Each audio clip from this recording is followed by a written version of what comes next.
എനിക്ക് first of all അറിയില്ല ഈ ബീഹാറിൽ യു.പിയിൽ ഇതിന് മാത്രം എന്ത് പ്രശ്നമുള്ളതെന്ന്. അവിടെയൊക്കെ എന്താ പ്രശ്നമുള്ളതെന്ന് അറിയില്ലെങ്കിൽ അതിനെക്കുറിച്ച് പറയാൻ പാടില്ല. ഒന്നില്ലേ അത്യാവശ്യം ന്യൂസുകളൊക്കെ കാണണം. 4 ട്രോളെങ്കിലും കണ്ടിരുന്നെങ്കിൽ അവിടെ എന്താ പ്രശ്നം എന്ന് അറിയുമായിരുന്നു. ഈ ഏറ്റുമാനൂർ മണ്ഡലത്തിൽ പോലും നല്ല ഡെവലപ്ഡ് ആയിട്ടുള്ള സ്ഥലങ്ങളും ഉണ്ട്.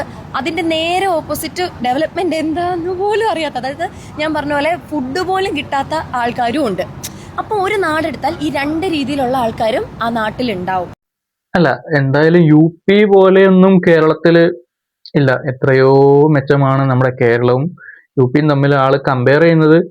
എന്താ പറയാ, യു.പിയിലെ ഏതോ കുഗ്രാമം പോലെയാണ് കേരളത്തിൽ ഇപ്പോഴും ഭക്ഷണം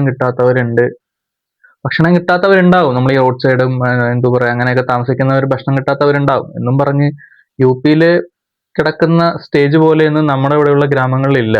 ഈ തരത്തിൽ അതിദാരിദ്ര്യമായിട്ട് കിടക്കുന്ന എന്തെങ്കിലും സ്ഥലം അല്ലെങ്കിൽ എന്തെങ്കിലും പ്രശ്നങ്ങളുള്ള സ്ഥലം അത് മാത്രം ഹൈലൈറ്റ് ചെയ്യാണ്. അതെ, ഇവരുടെ PR ടീമാണ് ഇതെല്ലാം ചെയ്യുന്നത്. അങ്ങനെയാണെങ്കിൽ പിന്നെ പറഞ്ഞിട്ട് കാര്യമില്ല.